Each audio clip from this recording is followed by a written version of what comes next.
Show starts in 2 minutes. Your attention, please. Come on, Rick. You got this. You got this. They're just kids. You're a youth worker. Hey, what's up? No. Hey, Holmes? No, that's dumb.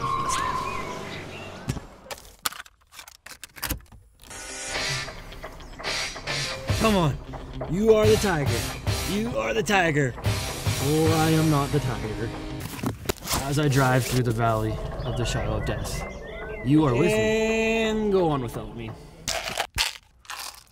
Okay, let's do this. Dude, you okay?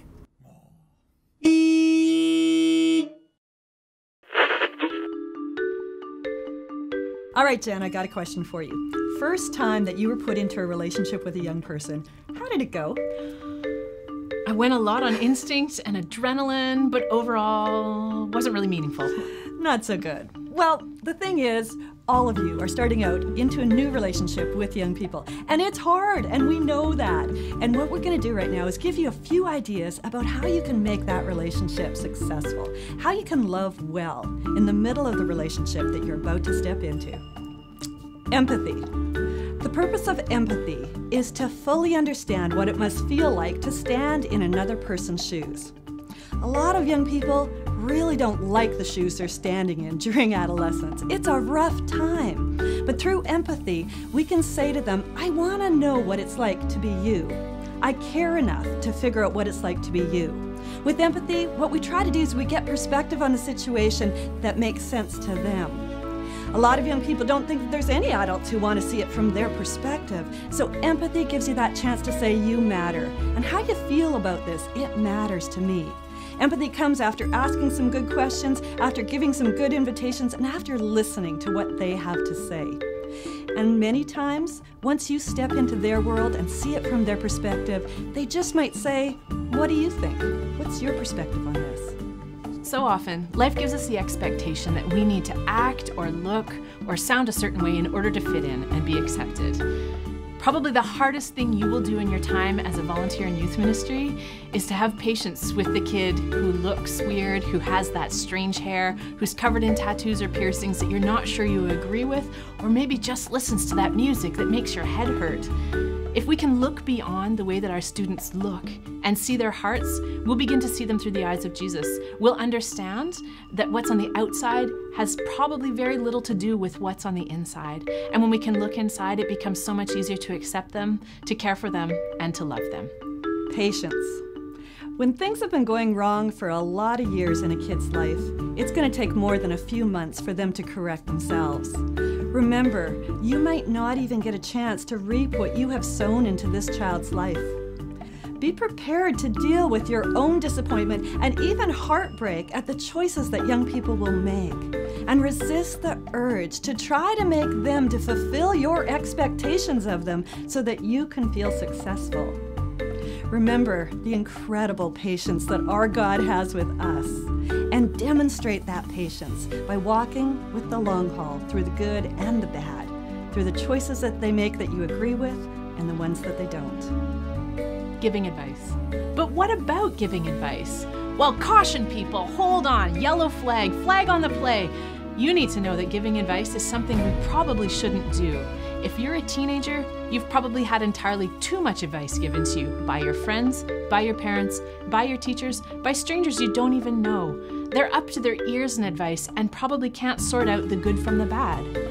We can listen to them, we can nudge them in a certain direction, we can, when asked, give them a reflection of what we see in their lives, but advice is probably the last thing that they need from us. Even if it is the right answer, said at the wrong time, it's probably not going to reach their ears. Continue to be that friend that loves them and cares for them, but hold on the advice. Being an adult friend. Okay, so you heard this great joke, and you know that your kids are gonna think it's just hilarious, and it's exactly the kind of thing that they and their friends are telling each other all the time. You're gonna be the guy. Hold on. Our job is not just to be a friend to the kids, it's to be an adult friend. What does that look like? That means that you care about them, that you have fun with them, but you also show them what it means to look like a healthy grown-up. Some of these kids don't have a lot of people in their lives demonstrating what it looks like to be a healthy grown-up, and that's an amazing job that you get to step into. Be their friend, but give them someone to follow as well, someone that they can look at. In Philippians chapter 3, Paul said, "Imitate me." Do you have the guts to do that with your kids? To invite them to follow you, be their role model, be an adult, and be their friend? We've given you lots of insights, but now we want to give you some really practical tips on how to get to know those youth. For that, watch this next video. A lot of us really want to get to know young people, but it's hard sometimes to know where to start. My friend Kim had this amazing ability to know people quickly. She'd come home from work and she'd ride the bus home, and she'd always come home saying, "You just wouldn't believe the person I met on the bus today." And she'd go on to tell these fascinating stories about these strangers who had opened up to her in a bus ride. Day after day she said this, and finally I said to her, "Kim, do you ever wonder why you always get to sit next to the most fascinating person on the bus?" And she said, "I'm just lucky, I guess." I don't think it's luck. I think it's Kim being able to ask really great questions. It's something that we need to learn with teenagers, is not to interrogate, not to interview, not to quiz them, but to be able to actually engage in finding the treasure that God sees them as. So it's a treasure hunt. That's what it's about. So let me give you some ideas for treasure hunting. Here's the first one. It has to start somewhere. So my idea for you is to start in 4 places. Ask some questions, number 1, about family. That's F.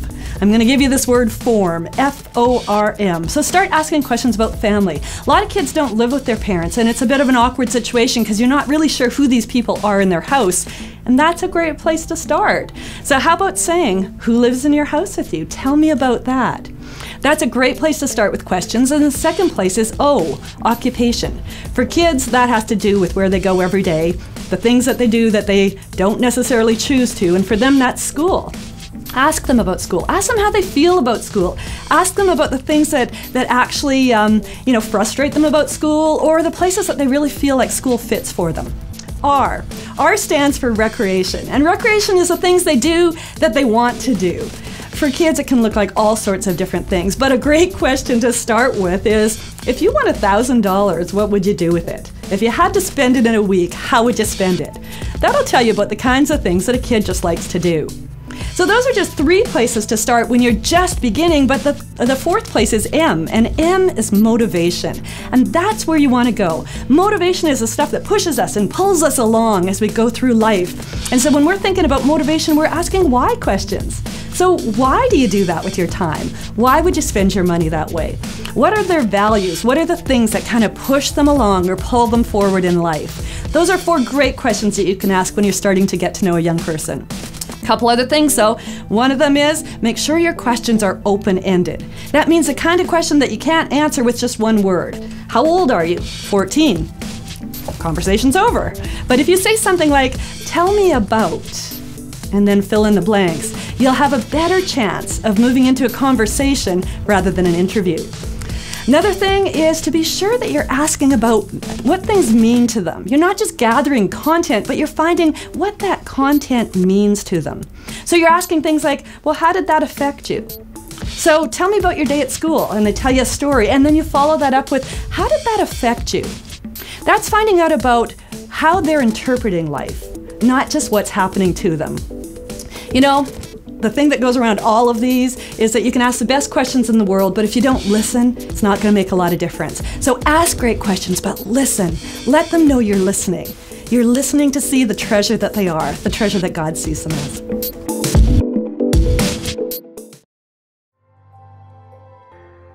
When I was about 14 or 15, YFC held a community event. There was just a preacher and a worship team, and that was the night that God decided to grip my heart and really use that night to warm my heart to Him, and where I accepted Christ. The same YFC worker that was putting on that event years before, when I gave my heart to Christ, years later is heavily involved in my life now. He's taken under his wing me and a couple of guys, and we've walked through a lot of just the real issues that we face. Through this mentorship program, he has helped us to really grow our faith into really being authentic and being out there in the world.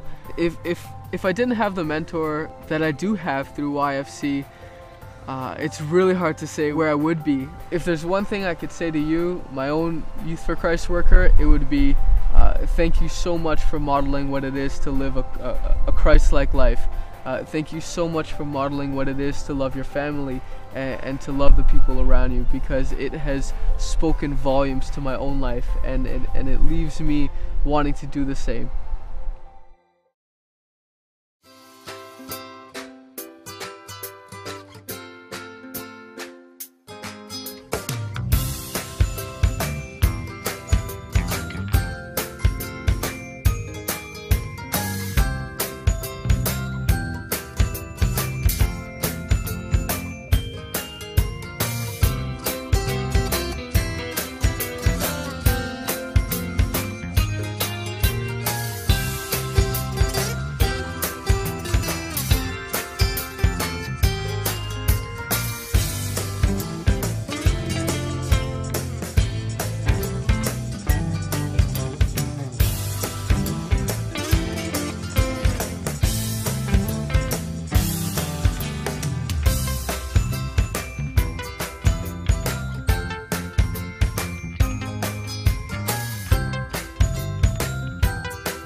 We're going to spend the next few minutes talking about child abuse.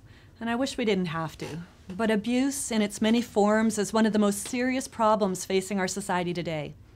A recent study showed that almost 1 out of every 3 adults in Canada has been impacted by abuse. Abused children are made to suffer at the hands of those that they should be able to trust the most. And all too often, the damage lasts a lifetime. Studies show that kids who've been abused are far more likely than others to end up using drugs, being sexually exploited, attempting suicide, living on the streets, or becoming abusers themselves. So what's the definition of abuse? A non-accidental injury of mistreatment by the actions or the omissions of the child's parents or guardians or even other adult influences. Child abuse occurs with alarming frequency and in many different forms. It might be physical abuse, which is any intentional physical force or action that can result in injury to a child. It could also be sexual abuse, and that's the use of a child for sexual gratification.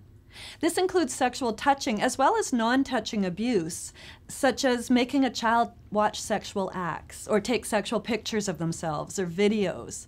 It might even be the adult intentionally peeping in on a child while they're changing or in the shower. There's also emotional abuse, and that's a pattern of destructive behavior or verbal attacks by an adult. It can include rejecting or terrorizing the child. It can be ignoring, isolating, or exploiting, or even corrupting a child. Finally, there's neglect, and what this is a failure to provide for the child's basic needs like food and clothing, adequate shelter, supervision, even medical care. What you need to know is that reporting abuse isn't an option. It's actually your legal duty. If you think that a child is being abused, you must report your suspicion or your knowledge to your supervisor so that they can walk through the appropriate steps. They'll let the agency that's responsible for protecting young people know. And you know what? You don't need to have an ironclad case against the abuser. You don't even need to know the details. The responsibility to prove allegations rests with the government ministry and with the police. Your job is just to reflect how God sees them as precious, valuable, and worth protecting. So, as a volunteer, how do you know when someone's being abused? Well, you may notice some signs of abuse or neglect in them. Some warning signs like unexplained bruises, especially on their face or their lower back or their thighs or their arms. You might notice that the bruises are even different colors that indicate that they've happened at different stages. The child or the youth might also have sexual knowledge that's just not usual for their age, or they might have language or behavior that's sexualized beyond their peers. They might lack proper hygiene or maybe proper clothing for the weather conditions. They might have kind of an inappropriate responsibility for the well-being of younger siblings. They might have comments they're making about not having eaten for a while or being locked out for days. You might find them becoming anxious or fearful after they've been outgoing and friendly for most of the time you've known them. They may have constant complaints such as stomach aches that have no medical basis. There might just be a fear of going home. Just remember that these are warning signs, and they don't necessarily mean abuse is happening. But especially where one or more sign is present in a young person over time, there is a cause for concern. Second way you might know if a child is being abused is that one of their friends might hint about it. Remember, if you have heard something, you need to ask the teen about it. Ask them directly. You could even talk with their friends about doing this together so that they can express their concern and support. Abused and neglected children almost always show signs of their suffering. But with teens who've been in abusive relationships over time, the abuse has almost become a norm in their life. It's something they've learned to live with. And so we need to realize that just because they're coping doesn't make it any less wrong. We need to communicate the value that young people have in our eyes and in the eyes of God by showing them that abuse in any form is not okay. There's a third way you might find out about abuse, and that is by the young person just telling you. Often this starts out with a question. Hey, can you keep a secret?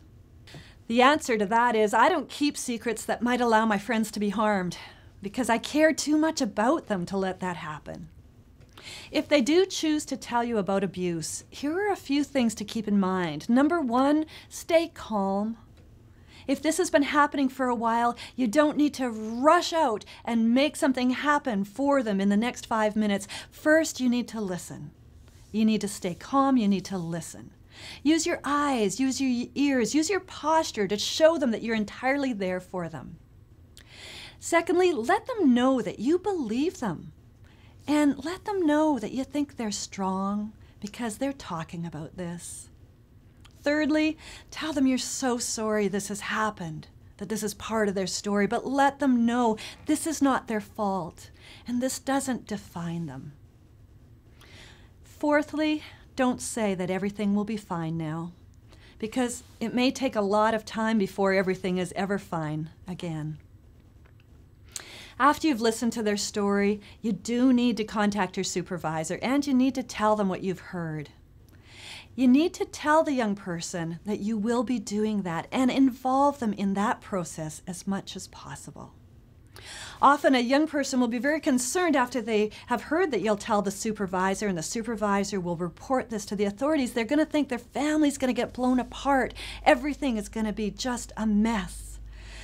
You need to let them know that the ministry responsible for the safety of children and youth, that their mandate is actually to keep families together.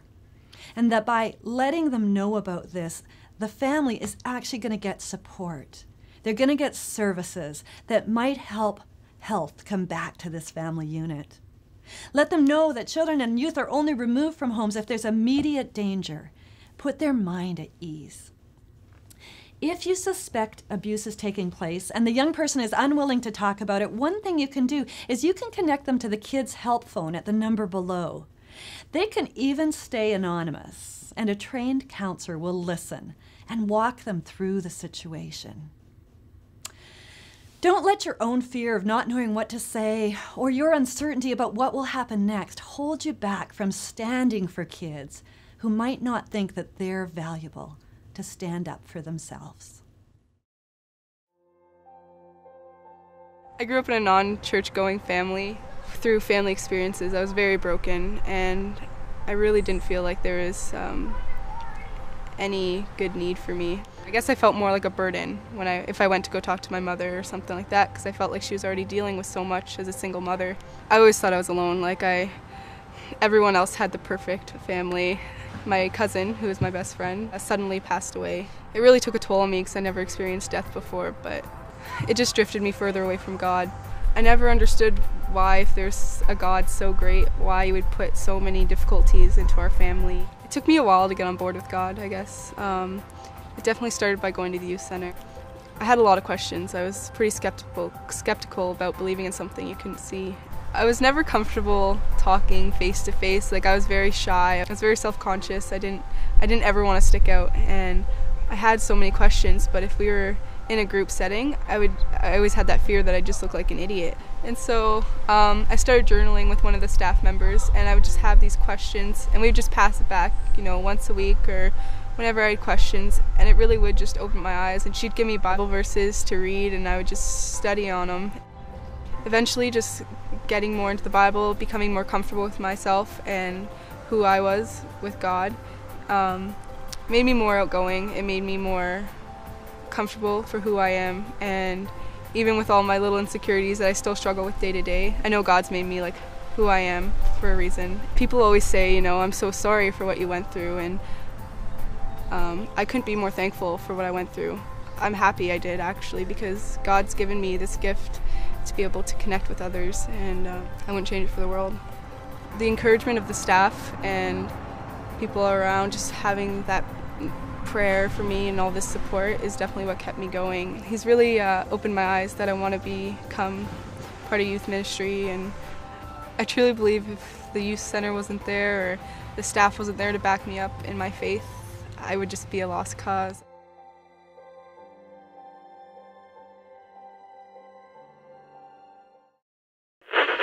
And now, on with the show.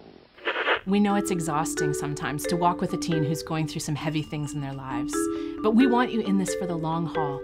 That means that we need you to have boundaries set up in your life to make sure that you're being cared for so you can care for the teens around you. We want you to make sure that you're not spending too much time with them, that you're still spending time with your peers and being encouraged by them. We want to make sure you're getting enough sleep. We want to make sure that you are spending time with Jesus and having time in your own life for things that give you energy so you'll be ready to love the people around you. Make sure that you are living a balanced life if you're going to engage with the teens in your world. Youth work is about helping students transform and grow. We want to see their lives transformed in every area. We want to see health for them physically, emotionally, socially, spiritually, and relationally. And the biggest impact that we can have as followers of Jesus Christ is to help them grow in their spiritual lives. We want these students to hear about Christ from our mouths and see it modeled in our lives, because we are the hands and feet of Jesus in this world. Sometimes teens are dealing with really big issues. You're gonna feel in over your head. We want you to know that we understand you're not a professional counselor, and there's no reason why you should tackle these things on your own. You're part of a team. There's a supervisor over you who will know more about these issues likely than you do. There's also a network of counselors and professionals who are able to deal with issues that are beyond the things that we can handle. But we need to know that if we were to refer a student to a counselor, that we're not simply passing that student off and simply ending our input into their lives. More than referring a student to another professional, we can be taking their concerns and their needs to the person of Jesus. We can pray for healing and wholeness in their lives. More than simply referring them to someone else, we can let them know that we're actually referring them through prayer to the person who can handle and care for all of their needs and have the biggest impact in their lives. We know from experience that the best way to be equipped to deal with the hurts of the students around us is to first go to Jesus ourselves. We can't do this on our own, and we know when we run on our own energies, it feels like we're carrying these kids on our back. Instead, we need to be helping them get to the foot of the cross. We need to be giving them to Jesus so that they'll get energy from Him. Spend time with Jesus first before you go out and share Him with the kids around you. Watch this next video for some practical tips on how to share Jesus with the teens around you. When Life Teams asked if I would come and share about gospel conversations, they said, just tell a story about the last time you shared the gospel with someone. I said yes, and we set a date to do the filming 3 days later. I went away and thought about how this was going to be impossible to practice, because obviously, in the 3 days between when they asked me to do this and when we were going to record the video, I planned on sharing the gospel with many people, many times, so it would actually be impossible to practice sharing when the last time it was that I shared the gospel, because it hadn't happened yet. And maybe that's the first point that I want to make. If you have to think back days or weeks or months to the last time you shared the gospel with someone, maybe you could be doing it better. Proverbs 4 tells us that from the abundance of the heart the mouth speaks. And it's true, whatever your heart is full of, that's what's going to come out of your mouth. I saw a funny thing online the other day, and it said, what if you have a friend who runs marathons and you don't know it? Don't worry, they'll tell you. And I had to laugh. I'm a marathoner and I am so guilty of this. I tell people about running all the time. And this isn't just runners. Soccer people talk about soccer, parents talk about their children, car people talk about cars. Whatever our hearts are full of and excited about, we speak about. Fill your heart with the good news and it will come out of your mouth. You know, sharing the gospel doesn't have to be a 3-point sermon. It can truly be a conversation. For example, just this morning I was at a bookstore with a teenager and we were going through the kids section. We found this book. It's a Robert Munsch book called Something Good. And it's a story about a father and his daughter who are at the grocery store, and the daughter was being mischievous and doing bad stuff. And through a series of events, she ends up getting put on the shelf with a price tag on her forehead, $29.95. And her dad has to come and buy her back from the store. Standing there in the bookstore aisle with this teenager, after reading this book, I said, you know that you're that little girl in the story, right? And that God loves you so much that He sent His Son to come and buy you back.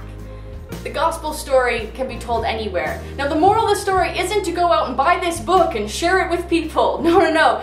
It's that you can use anything, anywhere, at any time to share the good news with people. 2 days ago, one of my teenagers got a new tattoo. It's of a dream catcher.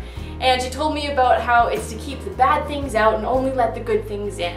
And I said, you know, that's exactly God's desire for you, right? I share the gospel of people with a Starbucks cup or a napkin or a t-shirt or anything around me. If you're truly filling your heart with the story, it's gonna come out of your mouth, using all sorts of different things all the time. Helping teens develop spiritually begins the moment that you meet them. Jesus, who's connected to you, shines through you as you connect with them. Jesus has also been a part of their story before you even knew them. And so as your story connects with Jesus in the story of these teens, you're going to be sharing His love with them. Make sure that you don't wait for the right moment to share Jesus with them. Make sure that you're sharing His love as you go, every step along the way.